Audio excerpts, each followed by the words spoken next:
Hey everyone, how are you? Welcome to this week's episode of our podcast. It's called Is Breakfast Included? Thanks for stopping by. First, before we get anywhere, I hope everyone had a happy new year.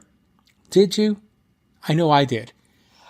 On the show this week, Lisa and I had the pleasure of talking with guitar players Peter Stroud and Trace Foster. Now, Peter Stroud has been with Sheryl Crow for, 25 years. Trace has worked with some of the biggest acts in rock, AC/DC, Rolling Stones, Aerosmith, the list goes on. They are both now in a band called Close Enemies, which also features Tom Hamilton of Aerosmith, Tony Brock of the Babies, and Chasen Hampton, this amazing vocalist. Now, I had the pleasure of hearing the first single. You haven't had that pleasure. We just caught up with them, asked them how the idea of the band came about, their songwriting process, etc. They told us a lot of information, but most of all, we just had a great time. It was a lot of fun getting to know these two. Stay tuned after this interview. We'll give you some tour dates and where you can find out more about them. All right, let's check it out. Tell everyone who you guys are. Trace, go for it, my friend. Hi, I'm Trace Foster. I am stage right guitar player in the band Close Enemies and Peter's other half. So there you go. And Peter's down there, I think. So. And I'm Peter Stroud. I'm stage left guitarist with Close Enemies. And Trace and I go way back. Kinda. Pretty much. You want to hear a great story? Ask how Peter and I know each other. It goes how do you way, guys way know back. each other? That was my next question. I'll start it, Peter. You finish it. So I had moved to Atlanta, Georgia in the early 80s to play with a band. And it was the guys that ended up becoming Blackberry Smoke. And it was the two brothers, Richard and Britt Turner, and this singer named Gary Steer. I was playing guitar. That became Buffalo Nickel, and it kind of went on from there. But I taught guitar at Dirt Cheap Music, and come to find out, somebody basically across the street that I knew all about, this great guitar player in Atlanta. People talk about this guy all the time, and I was like, whatever. But it was none other than Peter. So we know all the same people. It's amazing, but we never really, we may have met, right? Did we? It's like we met maybe when I worked at Atlanta Discount Music, or maybe when I poked my head into Dirt Cheap. But we were both on that whole 80s Atlanta music scene, which was a cool time. It was a lot of fun. But we were in different orbits. Yeah. And we were just literally like going around and around. We all, hey, I saw Peter last night. Peter Stroud. Oh, yeah. Okay, cool. Great. Yeah, I know that guy. Oh, that guy? He sucked. Yeah, that guy. He's all right. Yeah. He's a nice guy. Exactly. So it was just kind of bizarre. So then I had met Peter. I was working with, sorry guys, get this phone. I was working with Ed Rowland, Collective Soul, at Ed's house in Atlanta, actually. I was living here in Nashville, I do believe. And I went there to work with him. And he said, I got Peter Stroud coming over. And I went, oh, that guy? So at that point, we kind of, started talking. It was just like, oh my gosh, how do we not know each other like intimately, because we know all of the same people. I mean, there's like layers and layers of people that we know together, And then we ended up touring together in Australia. Yeah, Australia. When you were with Melissa Etheridge, and Sheryl was on tour with Melissa. Yep. And that was a lot of fun. Australia, New Zealand. Oh, wow. Yep. So, and I've always loved Peter's playing. I remember, I never even told you this. I hate giving him like pats on the back because I know where it's going. They're like, watch his So y'all egg it on, will you? Watch his head. Hold on, I'm putting the measurement on there. Okay, it's like this. Here we go. Okay, here we go. I love Peter's playing. Sort of like that guy who's looking over your shoulder when you're shaking his hand. That's right. Looking at the other hand grabbing your wallet. That's my buddy. I've always loved Peter's playing. Always. I remember Lilith Fair. I don't remember what year it was, but I was with the Indigo Girl. Oh man. Yeah. And that was 99. 99, correct. And I would stay and watch watch Cheryl just to watch you play. And I've never told anybody that, and I can't believe I just told you now because I'm sure I'll never hear the end of it. That's So cool. I mean, I've always admired Peter's playing, and it's just the natural person to ask when this thing all came together was the guy that I've been admiring for a long time, and we should have been playing together since the 80s anyway, so why not, Yeah. Yeah. Well, that's Yeah. cool. I'm a big fan of Peter's as well. Oh gosh. Appreciate it. Yeah.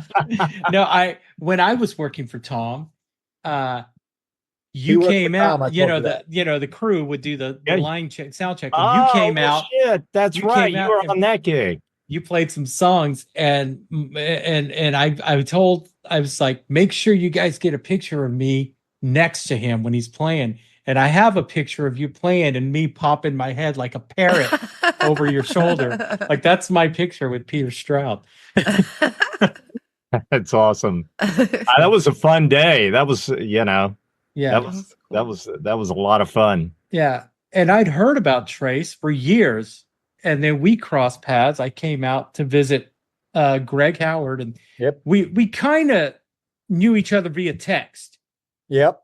And then I met Trace, and it was like we had been long lost friends for years. It's amazing, right? How this industry that we're in is really small, and it's a really good collective. Once you get your peeps, it's kind of like everything you need is right there. Your circle is really strong, and it's like I like that. I really do. Yeah. And as everyone does with Trace, everybody becomes his buddy. So there you go. Hold on. Trace is a connector. I kind of am. I'm conduit, baby. Yeah. He is. He is the connector. He's the guy. He's thinking. He's going, all right, how can we do something about this? Which is how this band came together. I was driving in the car on the way over here, and I just started saying these random sentences, and Susan goes, what is all that? I go, I'm just letting you know how my brain is. I said, because if it just shuts off one day, you'll go, I probably should have thought that was coming, because I do random stuff like she's a brick house. I said that, and she goes, where did that even come from? I go, I don't know. It's just, when they flip the cards over with the ink blots and you're supposed to say the first thing that comes to mind? Yeah. They would probably be like, lock this guy up, man. He's out of his mind. Yeah. Greg's told me about you guys' road trips to get gear and stuff.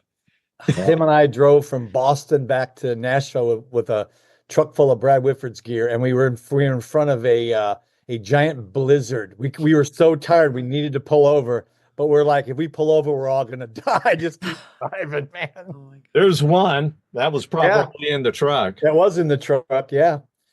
Right. Yeah. We definitely bought some cool gear from Brad ourselves, so that was cool. Yeah. That's how I spent my day with you guys, setting up his guitars that were being sold. That's right. I forgot about that. Yeah, that's right. Oh my gosh. That's so Close Enemies. Yeah. Whose idea was it? How did the band come together?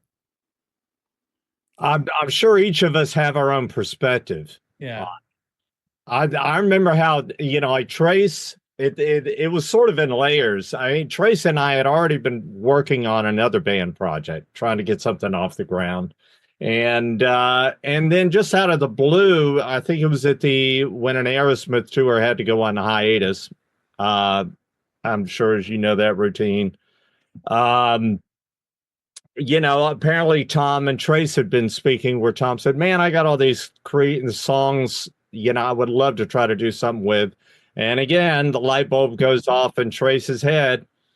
And he goes, I know just the guy to come up and maybe we can get together and help you with that, And then, so he asked if I'd be interested in going up there and just jamming around. And I said, yeah, well, I think I know just the drummer who would be into it. And that was Tony Brock, who's a longtime buddy of mine. And we had always been trying to figure out some way to play together. And I figured that Tony and Tom might find some common ground, and a good comfort zone playing wise. So that was sort of the initial get together. And then Trace, what was your perspective? Well, like I said, I had this other band, and I thought, we're riding around in a van, doing shows and not making any money. And I'm like, if I'm going to do this, I need to up my game, because it's silly at our age to be driving around in a van, not to make any money. So I called Peter, like I said, why not? Why not start there? If I thought we could add him to the band I was already in. And then we did it, and it started to work really well. And then, of course, like every other band that you've been in your life, somebody does something wrong and they're out of the band. It was just like me and Peter were like, this isn't worth it. Let's just wait. And then, like he said, we started putting this other project together because we had all kinds of writing, and we got the guy from Atlanta, Gary Steer, that was in my original band in Atlanta. I started writing with him, and then I brought Peter in. Peter knows Gary, of course. So the band that I was in Atlanta all knew Peter, but I didn't. So that's the weird thing again. So, and then it just kind of went from there. And it was one of those, everybody's schedule didn't always jive, and we just tried to make it work. And then we were in Las Vegas with Aerosmith, and I literally went, man, we really got to do something. And then I just looked at Tom, and it was one of those moments where you go, this is the guy. He's asking for some help and this and that. And I just walked up and I said, hey, I didn't ask him. I basically told Tom, I said, hey, we're going to come to Boston and work on your songs. And he was like, well, let me think about that. And then like an hour later, he was like, I think that's a really good idea. So that's how it started. And then it was just, and once Tom and Tony played together, it was pretty much a given, right, Peter? It was just like, yeah, that was great. That was a great 5 days. I loved it too, where Trace suggested to Tom, hey, why don't we come up for a couple of days, 2 or 3 days? And he goes, how about 5? First, he was like, well, let me think about it. He was like, how about 5? It's like, you guys want to move up here? I was like, man, there you go. I said, that's a reflection of somebody who knows hard work right there. Yeah. And it was probably the best moment we ever did. And so what we did was, because we had this other band which had Dax Nielsen playing drums, right? And so we were like, look, if Tom's going to join the band, unfortunately, we need Tony as well, because that just worked so well. And it made Tom, I mean, I'm looking at Tony, looking at Tom, and these guys couldn't have bigger grins on their face. So I look at Peter and I'm grinning, Peter's grinning. It was like a grin fest, It was like, this is definitely working. And we were also, at one point, we were trying to do both bands, and it just would just, you know how that is. Once you start realizing what has to go into putting a band together, Could you imagine all the work we're doing right now with one band? Could you imagine if we had to split that into 2 bands? We'd never sleep. Yeah. Barely sleep now. And probably neither one would get off the ground properly. Yeah, exactly. But anyway, so that it took us when we played our first show. Actually, did you realize this? Did you see my text? January 10th. I don't read your text. I Peter, the screen again. Thanks, Peter. Thanks for returning my text earlier. Right off the bat, right away. Thanks, Peter. My text probably doesn't even have my name on it, Bernie. Probably 479. So we. I don't even know what we were talking about. Continue. I don't even know what we were saying. You're just go right up. Brick House. No, wait a minute. That was earlier. I don't even know now. It can't have mattered. I'm sure. So from the get-go of close this lineup, it was Tony Brock who played in the Babies, and Tom and you guys from the get-go. That was the lineup.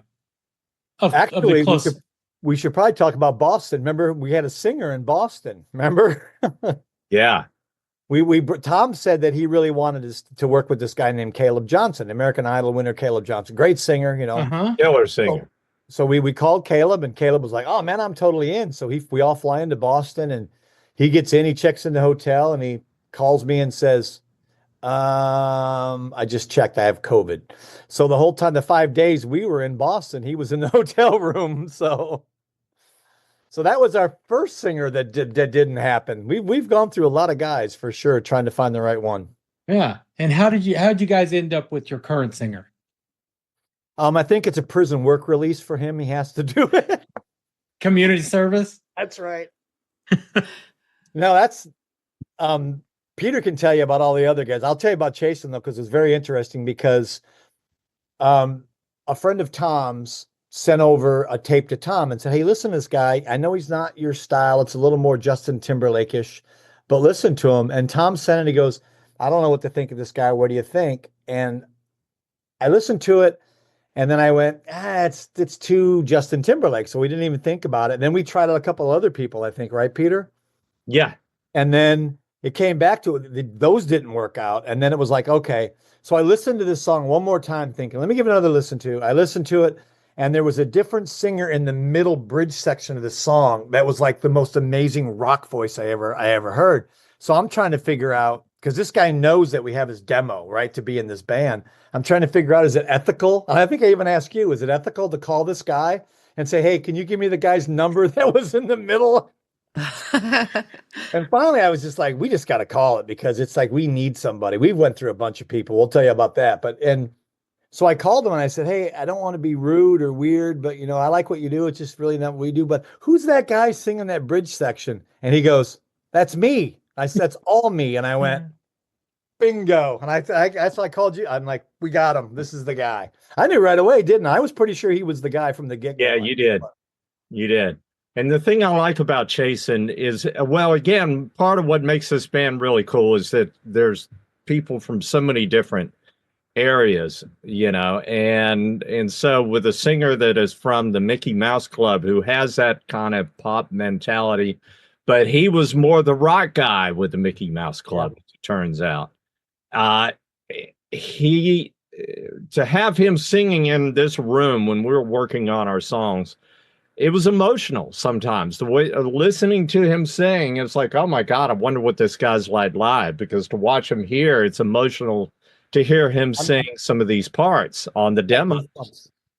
Very cool. Yeah, so he's an amazing singer. So Bernie, you've heard Sound of a Train. I sent you that. Yeah, you sent me the secret super link. Here's the crazy thing about that song, the song that's being released January 17th. His vocal track was his tryout. We never let him re-sing it. It was that good. That's what he sent us to join the band. We're like, not only are you in the band, we're not redoing this. It was that good, right, Peter? It was like, yeah. That's nice. Yeah. Yeah, I want to get into the single in a minute, but who else auditioned for you guys? My friend is a guy named Jim Stapley, who's an amazing singer, who is with the reunited Cactus. Okay. You've seen or heard that came out just, about less than a year ago. Yeah. He's just a ripping singer. And in his case, I mean, he would be great with the band, but he was already on sort of a path of his own. He was busy with his schedule, and it was definitely one of those, oh man, trying to line up schedules could be tough. You know how it is. It's just like, you can have great guys. I remember doing auditions with Cheryl for a bass player, and we called in 3 different guys, and they were all great. One of them later became the bass player with John Mayer. The other later became the bass player for The Who. So that's how great they are. So it wasn't a point of, well, this guy's great, the other guy sucked. It was more about just whatever it was, for whatever reason, the chemistry seems to work. Yeah. And in the case of, Chasen, Chasen is perfect for this band. It just all worked. It's a cool mix of, like I say, different influences. Yeah, we tried out. My guy was Marty Casey, who, he's a great singer. I mean, the guy was perfect. Basically, we offered him the gig because he was just he's just amazing. And then unfortunately, he had some family things that he had to deal with, and it just wasn't going to work. And so again, that's one of those things where we thought, okay, we've got it. We're moving forward. Everything's great. And then it was a step back. We've taken a lot of, 1 step forward, 2 steps back in 2 years. I know what I was going to say.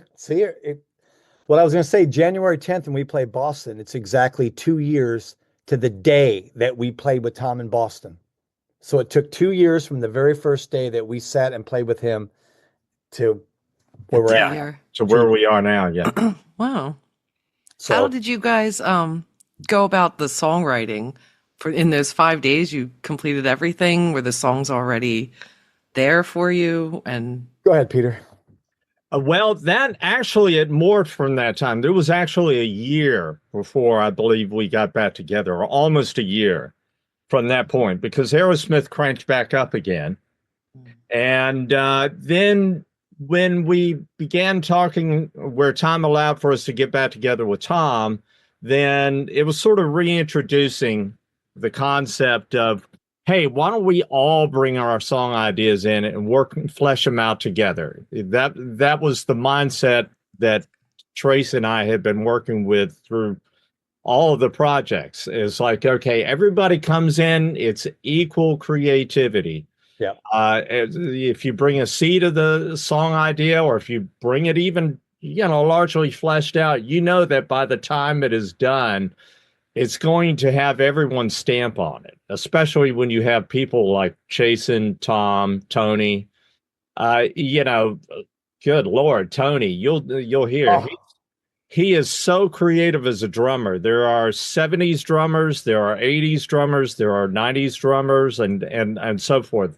He epitomizes the 70s creative drummer, where he knows how to arrange a song. He knows how to introduce a part. He plays keyboards and stuff as well. He's a very accomplished musician. So the amount of creativity that he brings in reflects everybody. Everybody ends up putting their stamp on, so they all deserve equal credit. We just decided that's the way we're going to do it. But we're doing the Van Halen thing where it's 6 guys. So the guy Gary Steer I was telling you about that I started with back in the 80s in Atlanta. Gary stayed on and has been writing with us. And so what would happen is there's 6 guys, and all 6 guys are not just good songwriters. We're all very accomplished songwriters. So when you come in with an idea and you basically set it at the altar and say, this is the idea I have. And then within the next 5-6 hours of everybody ideas, what about this? What about this? And that's what Tom said too, Peter. And Tom said, the great thing about this band is there is no ego. There's no fighting and scratching for your place. We know that there's no wrong ideas. There's better ideas. And so we would try every single thing. Nobody would go, nope, that's not how I wrote it. Nope, nope, nope. We were like, let's try it. And then before you knew it, it was just it's just incredible when you actually let it happen. It's a lot of that stuff that's going to be that's on our record is a lot our rhythm track stuff are all live. We just recorded it and we're like, why would we want to even change it? It's perfect. It was just so good that we recorded right where Peter is right now is where we recorded 90% of it. Right on, man. Right on. So when I read about the band, I reached out to Trace, and then we spoke, and he's so excited about this record, about this band. Whenever he talks to me about it, it sounds like it's just 5 guys jamming in a room, like it used to be. Is that what it feels like when you guys get together? Like there's no like, oh, I got to talk to my assistant and I got to get out of here. Bring me grapes. There's none of that. Well, I'm going to say, I leave and y'all work it out. And when I come back, I'll throw down my part. No, Peter says, when you go put your part down, Trace, and then when you leave, I'll replay your part. Ouch.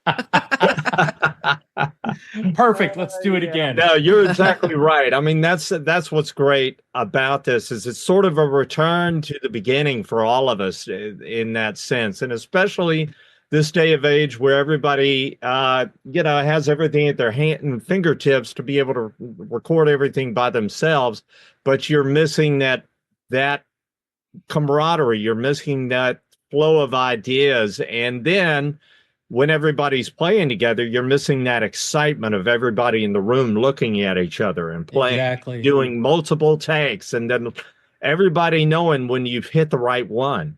And so why would you go back and change any of that? Even if it has a few flaws, maybe you can fix something or, you can cut and paste if you need. But for the most part, you want to preserve that energy. Yeah. Peter mixed pretty much everything we recorded there. And we were sending it out looking for management first before we were looking for a deal. And so as we're talking to these guys, first it'd be like me and Peter talking to them just to see if they cut it through us and we get everybody involved in the Zoom call. And then every single one of them said to us, that's the demo that you sent me? I thought it was the record. And after a while, I think Peter calls me, goes, you know what I was thinking? Why do we don't need to spend the money to re-record this one? Everybody always thinks it's a great sound. They didn't say good, but they said it's a great sounding record. And we're like, it's just a demo. Yeah. So we were like, let's do it. And you can't see it where Peter is now, but there's like a living room where we set up in. And it reminded me of when you're like in high school and your parents are coming home at 6. So you got your buddies in there, you're working on stuff, you're learning Aerosmith songs and Babies tunes, but you got to be done by 6 because your mom's coming home, and the one you've got to smoke cigarettes down there or whatever. Yeah, sneak out the back door. That's right. I go out the back door. And it was just that none of us smoke, by the way. So there you go. It was just that amazing, amazing time where we were all like reborn. I don't know, Tom. I mean, he's so excited. He's excited about riding in a van, which totally cracked me up. He was telling this interview, he goes, and we're going to do some of these shows. We're going to be in a van. He goes, I haven't been in a van in so long. It's going to be fun. And I went, oh my God, really? It'll be fun. It'll be fun for the first 2 hours. Right. He's going to go, can you take me to the airport, please? Yeah. I'll meet you guys in the next And feed city. me grapes on the way. So Peter, you've been with Cheryl at 25 plus years, correct? Yeah. Trace, you've worked with some of the biggest artists. What did that bring to this? Like your experiences what did it bring to this? You're asking me for, I tell you, like the most amazing thing, like on the Stones tour, I was working for Ronnie Wood, and I got my in-ears in, and I've got Keith Richards in one ear and Ronnie Wood in the other ear. And you think that I've been playing guitar my whole life, so you think that you got it all figured out, and you're really good, and nobody can show you anything, and then you hear those two guys play the way they play, and it's otherworldly. It's not. I don't know where it comes from. It's not something you can't sit down and play guitar 15 hours a day and expect to do that. These guys, it's just osmosis, the way these guys just intertwine. So I've learned from everybody that I've worked from. I've learned something from everybody. I mean, I really have. And a lot of it is just, listening. You learn to listen, because I remember Jeff Beck said, I don't like in-ears because I can't listen if I have in-ears in. Everything it's closed off. And then you look at those guys play. Look at Led Zeppelin. They would play they right next to each other in a little circle. They had this big stage, and they were right there. So I've learned a lot of that, and that's why Peter and we play. Our styles are totally different, so it works out so well. He's good, and you're not. I was gonna say he's a hacker, and I'm a guitar player. You beat me. Again, I didn't say it. At least I need your help. You got to work with me. I need to back up. That's rough, man. That's rough. I had to. I couldn't let it go. See, and this is, and you see what we're doing right now. We do this all day long with each other when we're playing together. No, it's all we do. We laugh, we have fun, and there's no animosity. There's no any of this. It's just we're all happy. And it's like, well, if it ain't fun, we've all been there, done that. There's no reason to do it if it's not fun. Exactly. Right. And we've all been there when you had to do it when it wasn't fun. That's the thing. And now we don't have to do this. None of us really have to do this. Well, and that's it with the years and years of doing it. It's with 25 years with Cheryl. Yeah, I remember moments from the very beginning, and they're entirely different. Well, not entirely, but the whole vibe is different because we've all aged over time together, and we, the different bands we've had. I think mainly just 2 different bands. She had 3 bands, but 2 that I've been with, and even within those time periods with each band, they morphed.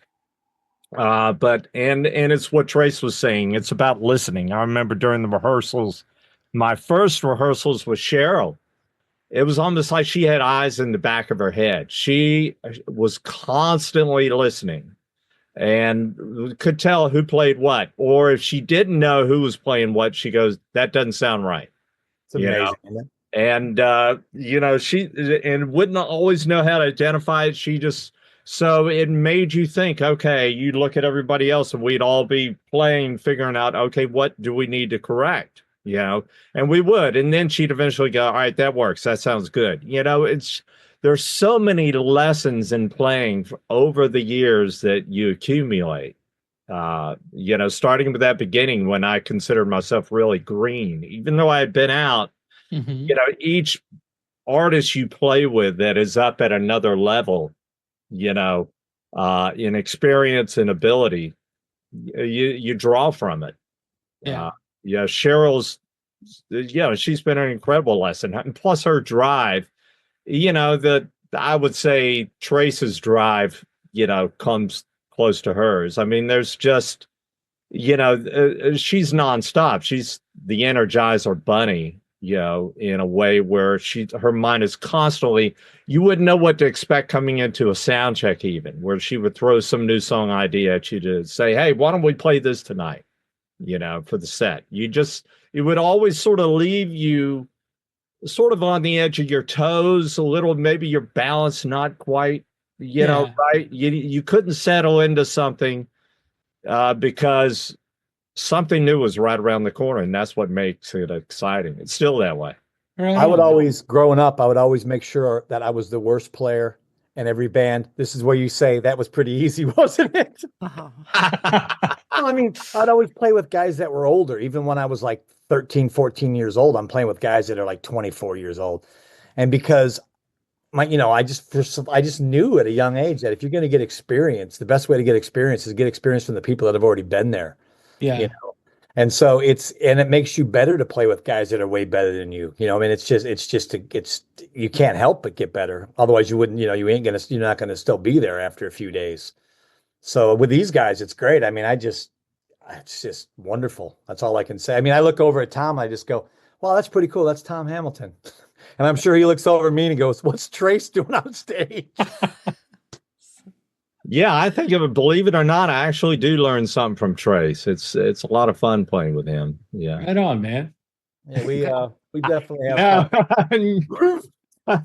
No, seriously. It's anybody you play with, and Trace is a great player. We both have very distinct ways of approaching guitar and our tones, everything. There's no combating of tones because his idea of what he wants his guitar to sound like and mine are different, and they seem to blend well together. So there you go. And then also styles of playing, and there's a little bit, I'm sure it's definitely been for me. And I would think with Trace where we've sort of we've honed it in even further, making sure that what we're doing, where it's Trace in one speaker and it's Peter in the other speaker, sonically or whatever, that anybody will hear that, because that's growing up. I remember the old Aerosmith records, especially the live bootleg record, which is like the first record that I really sat down and tried to learn from first song to the last song. And Brad Whitford's on one side, Joe Perry's on the other. And so I always told Peter, I said, whatever side I want to be on, where you put me on, I got to be there every time. And then one time he switched it and I said, you switched the side, you moved me. But it's just, I like that. I like that recognition of, you put headphones on, especially, like we used to do when we were kids, and you just sit there and go, wow. And like he said, our parts are so distinctive. You can hear, they do the intertwining. We got that stuff down. That was kind of like right from the beginning. And I do another pat to Peter here in the back. It's like, he'll tell me a lot of times, what if you tried this? And at first I was like, why don't you just play it? But it makes a lot of sense. Again, that's what you do. You learn from people, and it's a big honor to have Peter say, well, what if you tried something like this? And I'm like, I'm all about it. Let's do it. Let's try it. Yeah. Yeah. And it's the song's craft that way. Same with Trace. He's throwing plenty ideas in, and I'd say 90% of them end up in the songs, Cool. And so it's just, and then there is the fact of sitting in the living room, looking from left to right and going, oh, there's Tom Hamilton. Oh, there's Tony Brock, Yeah. I still remember where I was when I first heard the Babies on the radio. I was in my van, 16 years old, hearing Give Me Your Love on the radio going, damn, listen to those drums, And then Tom Hamilton, Get Your Wings. I listened to Get Your Wings for an entire summer when it first came out, when I was a kid, when I was riding with my brother in his hot rodded van, I told Tom, I said, track. Tom, in high school, I played Sweet Emotion. I said, with my friend Brad playing bass, I said, he was pretty good. I said, but I think you're a tad bit better at Sweet Emotion. Maybe. Maybe, you never know.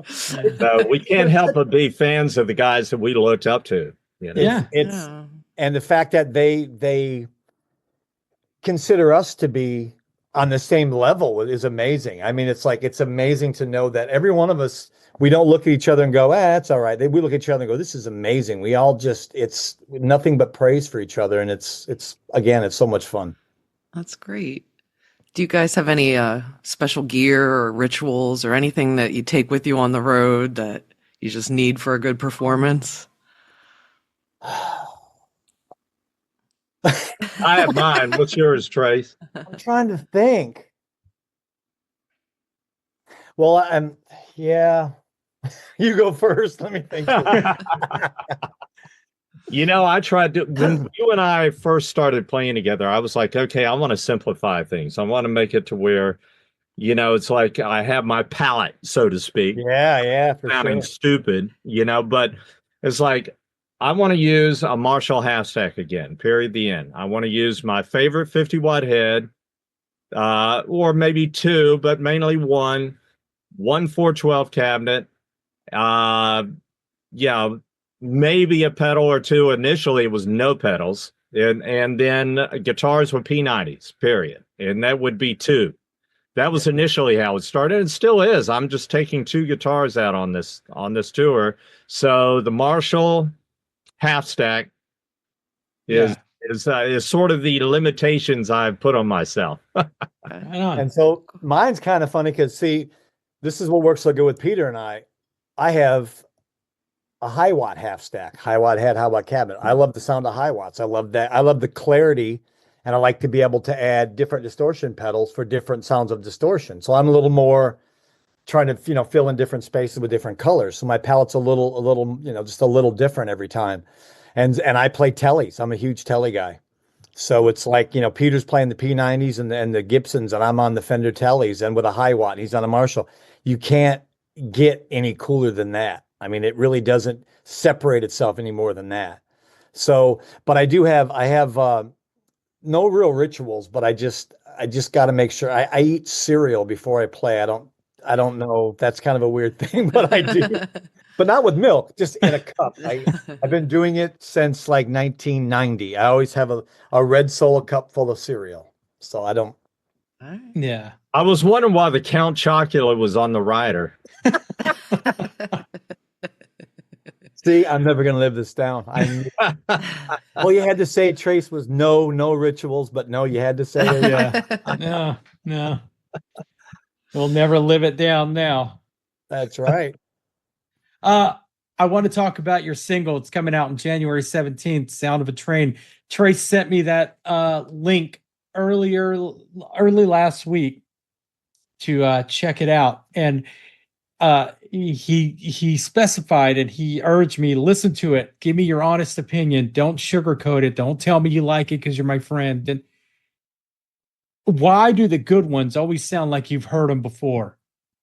Because I listened to it and I was like, I'm going to have to listen to it again. And it's if that was Chase's first take in that song, it's got that 70s almost, I hate to say Bad Company feel. Yeah. Mm-hmm. But in a whole it's a great song, and the production's amazing for a demo. Yeah, it's really good, man. It's really good. And as a matter of fact, I went to listen to it today again, and it wasn't there anymore. And I was told them Virgin took it. Yeah. That's that whole SoundCloud licensing thing. Virgin, we teamed up with them, so they're getting that worked out. And so that's what sort of removed it. So I'm sure your friends have heard it, but how excited are you for the public to hear it? Before you say that, let me tell you one thing. So we had 6 singers that we really were interested in, and every single singer because that's the song we would send them to sing. They would say, hey, look, I don't know if I get this gig. I'd love to, this and that. But they went, that song's a hit. I mean, everyone that's ever heard this song is like, that song is like, that's a hit. Yeah. So it's exciting because we knew it was. I mean, the song originally started with that guy, Gary, I was telling you about, Gary Steer, and I went back and forth, which I found, by the way, Peter. I have all the different versions of it. One day, cool. Save that for like some kind of B-side or something. It's really cool. And then we played it as a band the first time, and it missed something. And this is how amazing this is. Peter went, what about this? and immediately played that big open section in the middle. And I was just like, this song just went from here to here. It was just that one little thing. And that's when you just know that this is the one. And it's definitely the song. I think it's great. I can't wait for everyone to hear it for sure. And then now I hear it. We've been playing it for friends here at the house over the holidays, which, by the way, Nick DiDia mixed the stuff. Yeah. And that's a whole other subject right there, conversation, because when you listen to how a true mixer will, interpret something. But in any case, going back to what Trace was saying, so there's the middle part where it goes to the D and it opens up and then it comes back in, time to be free, where your chasing is just going for it, and then chasing takes it to that next level into what could have been just sort of the jam part, but his lead into Trace's solo is just, we're in that phase now where you can analyze it and pat yourself on the back and go, man, that's a great song. I'm very proud of ourselves. Yeah. I was completely honest with him. I listened to it for about 4 or 5 times before I replied to his text and said, dude, quit begging me to say something nice about your song. It's good. No, I listened to it a few times and it's like I said, when you hear something good, it's almost like you've heard it before. And that's the best compliment I can give you. I don't know if it's a compliment or not. And it started from, Gary and Trace. I mean, that whole thing was Gary and Trace. Gary sent me this little thing he had, and I went, da da da da, little riff in between. And I went, it just came right out. I don't even know why. I just put that down and I said, wow, that's pretty cool. I sent that back to him. He came back with the next part. Then I sent another part, which is down, down, down, down, down, down, down. That walk down part. I played that, and we just put it all together. And it was literally every time he would send it back, he would have something to it. I would add something to it, and then it was like, we're done. Let's take it to let's show it to the guys. And then we showed it. And then Peter came up with the middle section, and then pretty much, like I said, everything that you hear was just there. It is, and we don't think about a lot of stuff, do we? We just kind of do it. It's just kind of natural, it just flows out, which I think that's when you get the best stuff. We just figure everything's a work in progress. It's just like somebody might say, hey, let's write a song, that sounds like U2. By the time the song is done, it's not going to sound anything like U2. I had the same with a general, when a song comes in like that, or anything that anybody brings in, we can have this conversation about the next single, and it'll be entirely different because the way we came up with it is entirely different, possibly.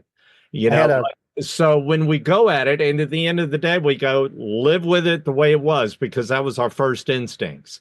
And then as time goes on, we might massage it into place a little more, might rearrange it, but you don't discount that initial seed of an idea that really made it exciting. Right on. Yeah. It sounds like everything kind of complements each other, but were there any creative clashes at all, or just everything went smoothly? No, Peter knows better. There's clashes, the grapes, but we decide not to talk about the clashes. Yeah. Okay. The Clash to us is the band. No, really, in all honesty, I'm not kidding when I say that we are all from the school of why would you deny yourself trying something? Yeah. Especially, I mean, there's especially if somebody is really adamant, like, we've really I got to hear this. I got to see what this does. And it's funny because if it doesn't work, every single one of us pretty much knows right away and go, no, that doesn't work. There's none of this pouting and I wanted that part in there, because we know that we know what works and what doesn't work. So, I mean, that's that you can't ask for anything more than that. And that's part of why we have everybody involved where we split it, because otherwise it's not anybody competing to try to claim, even a smidgen of ownership. Yeah. Yeah. You got a guy driving a Porsche and a guy driving a Volkswagen, right, in the same band. And if let's say we take that song Train, and it's Peter and I and 3 other guys, when that song first, came out, we worked on it. It's going to sound completely different. It's just the way it is. One person plays it one way, one person interprets it another way. So the fact that it is what it is a testament to everybody involved, not just the person who originated. You know what I mean? It's everybody. It's everybody's heart, everybody's soul, everybody's vibe, everybody's feel. And that's, there's no way you can deny anybody that, period. Right on, man. So I have another question. You, Peter, Trace, Tony, Tom, you've all been walking amongst legends and giants for years. But how's Chase handling all this? Like he turns around and he sees this wall of just legends and Trace. Right. And then there's Trace. And then there's a guy, I'm like, who's that? No. It's so mean. I can't help it, Trace. I love this. I love it. Lisa, feel free to jump in on this. I feel bad. I'm telling you, this is that thing that he's gonna hand out he's gonna make videos and hand that out at Christmas to everybody. Oh my! You know what? I think about Chasen. Chasen is as humble as they come, but the people that he's been around, he's just been in this whole other world. He's been around Snoop Dogg, and he's done Dr. Dre records. Snoop Dogg's produced Justin Timberlake. He's in his world. The people that he's been around are pretty amazing too. Okay. We just have our world of people we've been around, and he does look at us like, oh man, but we look at him in the same way. Well, shit, look at what you've done. Right on, man. Right on. The great thing about him is funny when we were interviewing managers and stuff, and we would have this hour-long Zoom call talk. And at the end of it, I would always say to him, and every single one I would go, there's a reason you want to work with us. And they're like, oh yeah, what's that? I go, because we have a singer that didn't say one word for an hour. Chasen he sits back and he listens and he takes it all in. He makes notes. I mean, you think David Lee Roth would be sitting there for an hour taking notes? With Steven Tyler, they'd always have something to throw in. And and when he does say something, you absolutely listen to him because he's very intelligent. I mean, he's got a music degree and marketing and management. He's the real deal, that guy. He really is. He's got a great voice. If you've ever noticed, singers, for the most part, the way they speak reflect the way they sing too. And, they have a melodic tendency, even just when you're speaking with them. And Chasen has this very nice sort of singing kind of mellowness to the way he speaks. Is he preserving his voice or what? It's just simply, and there might be an element of that, but he embodies everything of the singer that he is. He calls me at night and sings me to bed. Talk to me, Chasen. All right, now I'm jealous. Take that. He was saving that for you. That's right. He was saving that for you. Well, you guys have some dates coming up in January. When do they start? Thanks to Trace, we're touring in the coldest part of the country. Yeah. Okay. He's used to that. We had to start in Tom's hometown area. We had no choice. Yeah. See, we still don't have any music out until obviously January 17th. And we start on the 8th in Philadelphia. Mm-hmm. And we knew that we could do shows, just off of Tom and everybody, and people have heard us obviously because of the Nashville show and stuff. And we knew that we could get some gigs and do pretty good and have some fun. And then once the single comes out and it gets time to do its thing, and we got great management now and great label. Everything is it took a long time to get all that stuff, by the way. And you know what took the longest, Peter? Tell them what took the longest for us to get in this band. To get I don't know, a name. Oh God. Tell me about it. I don't know if you know this, but every name ever has been taken. You literally we were making up disgusting, awful names and Googling them and finding bands that have released music with that name. Yeah, well, checking Spotify, you will find it on there. And Lynn threw the idea of our current name, and unbelievably, it had not been taken by a band. Lynn's Peter's wife, by the way, in case you didn't know. Okay. Yeah. Right on. And she laughs about it because she was hearing us going back and forth, throwing all these name ideas, and just where it was almost like kids bickering at each other. I like this name. Well, I like that name. And How about Close Enemies? Yeah. And How then many times we all went, well, that's definitely being used right now. And we're like, wait a minute, what? And then we're like, let's jump on it right now. So, it's like, yeah, and it's funny because I was talking to Caleb Johnson, and he's doing this other project, and he was like, yeah, we've been working on this for a while. He goes, we're having a hard time finding a name. And I just started laughing. I was just like, good luck. I go, I think we got the last one available. It's just bizarre. It's literal. You can put 2 or 3 words together, and 9 times out of 10, you're going to find there's a band already called that. I mean, we were coming up with the things just disgusting. You were like laughing about it, going, what about that one? And we were like, oh my God. And it's always a punk band out of Seattle. They must have a lot of really awful punk bands in Seattle. or Portland.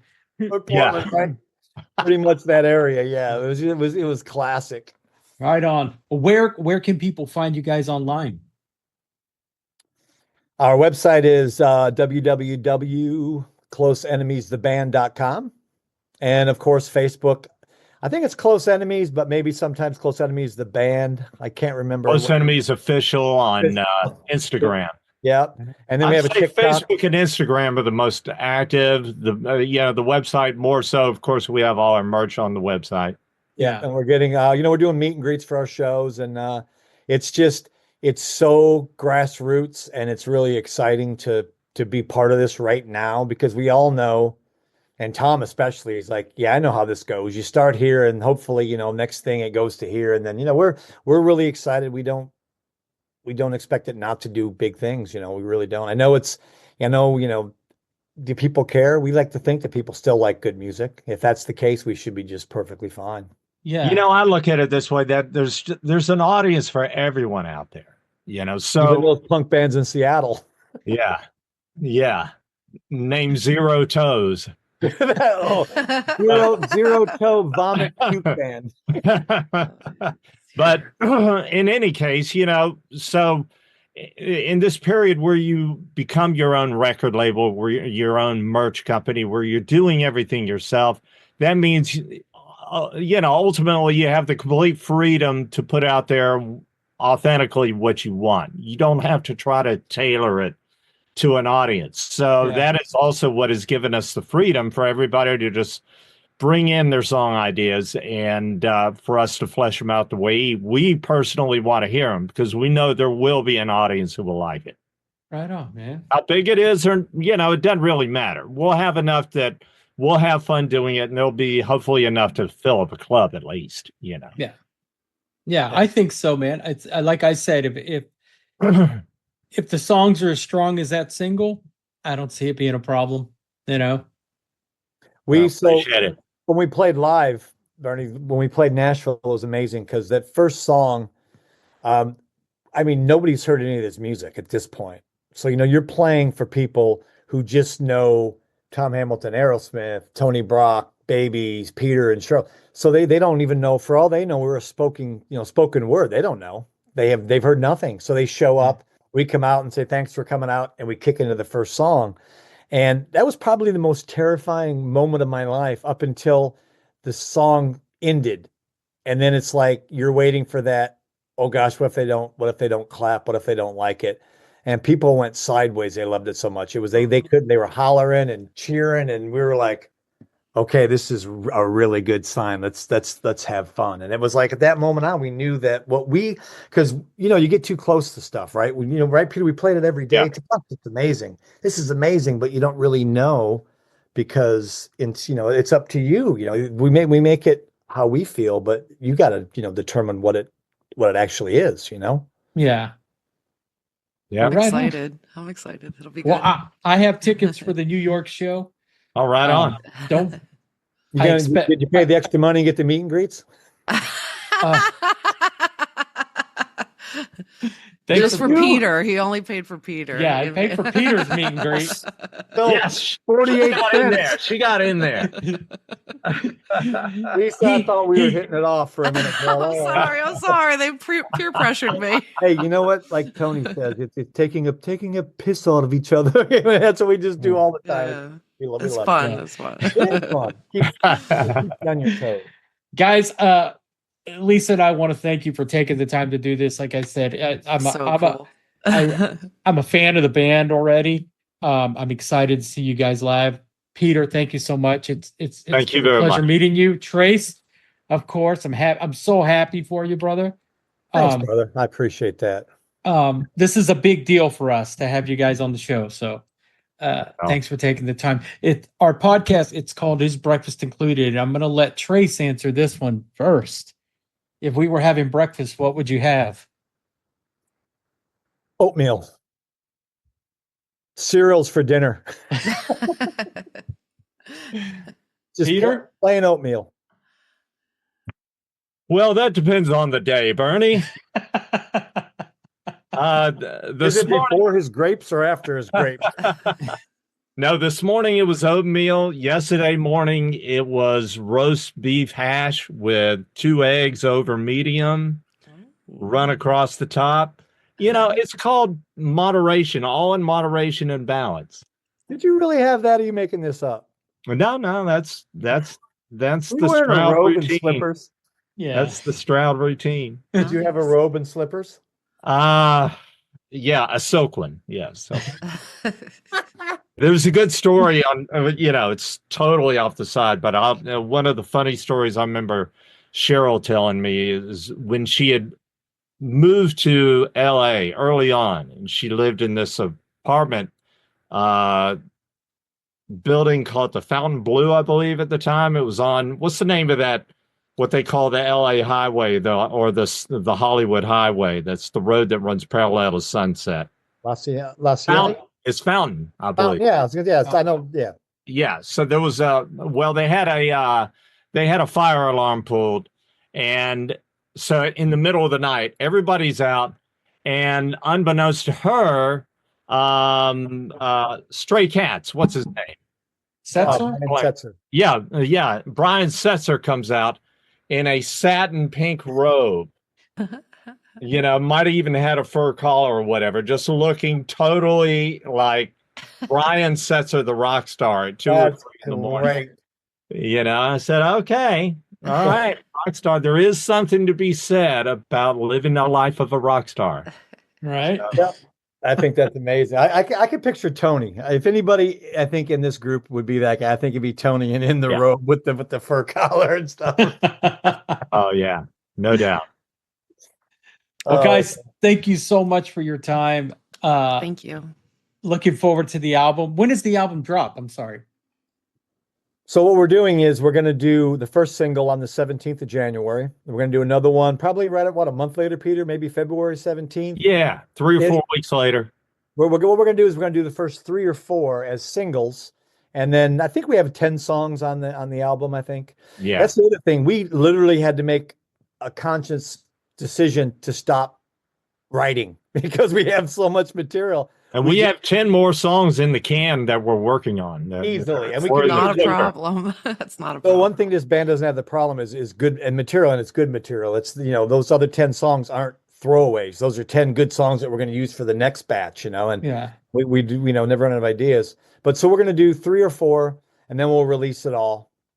We found out in this business that we're in now, it's changed from when we were kids, when you would put a record out and tour to sell records. Now it's like you put a record out and 14 minutes later, nobody cares. So you got to kind of try to pique interest over, set amount of time. Yeah. Yeah. It's the short attention span. I'm sorry, what? He said you missed that one. That was you. You're supposed to say that. I'm sorry. That's why I play with Trace. That's right.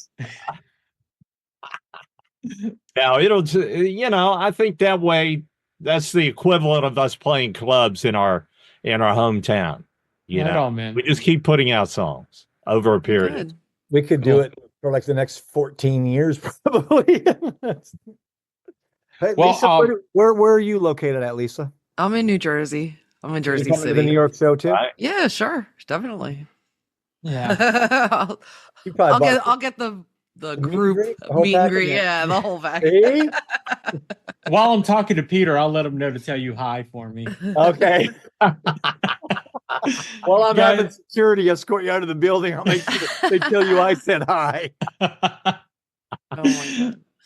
Well, Well, guys, thank you. so much. It's been great talking to y'all, man, and have a great and happy New Year. Yeah. You too, brother. Likewise. Thank you. Happy New Thank Year to you. you. Thank you. Right on. Peter Stroud, Trace Foster. We had a lot of fun, man. Once we got into it, it's like we all have known each other for years. It was a big deal for us. You can find out more about Close Enemies online at closeenemiestheband.com, on Instagram at Close Enemies Official. They have some dates coming up, starting in Philadelphia at City Winery, January the 8th. You could still get tickets. They have meet and greets available. Make sure you're there. While you're online, check out isbreakfast.com. Make sure you subscribe to our YouTube channel, rate and review our show on Apple Podcast. Check out our store and pick up a shirt. That's right. We're still selling shirts. Still out there hawking our shit, man. Make sure you do it. Make sure you go check it out. Anyway, guys, that was a lot of fun. Also, this is our 200th episode. Can you believe that? Lisa and I have been doing this for approximately 200 weeks. Every week without fail. That's saying a lot, man. You know? I don't know how easy you think this is, but it's really easy if you really love doing it. And we love doing this for you guys and bringing these interviews to you every week. And we're going to keep doing it. Let's do 200 more. Yeah? Let's do it. All right, guys, I am done. Have a great day, and we'll talk to you next week.